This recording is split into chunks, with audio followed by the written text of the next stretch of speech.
Se hargjon kere ma pak nëse ja bojmë stage nishin. Nuk e di as vet, a di. Për me kuptu që video ma mirë, kisha preferu me këshyr njerë pjesën e parë, me kry obligimin shoqëror e tani me këshyr qëtë pjesë dytë.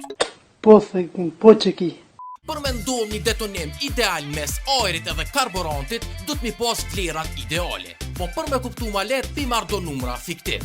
Për shembull, për me ndodh një djegje ideale në cilindër, do të mi pas 15 pjesë ajër edhe 1 pjesë karburant. Ky është raporti ajër-karburant që anglisht i thojnë air-fuel ratio.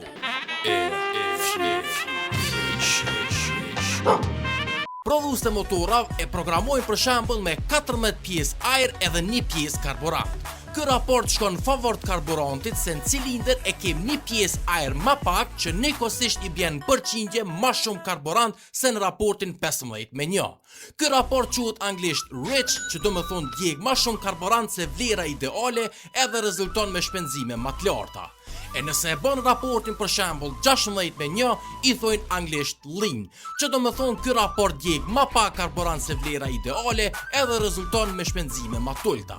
E prodhues me qëllim e programojnë rich ose ma trash se vlera ideale, për shkak se kur djeget karburanti shërben edhe si ftofs i cilindrit. Se kur djeget karburanti, ovulli merr me veti temperaturat e larta edhe dalin jashtë motorit si gazra.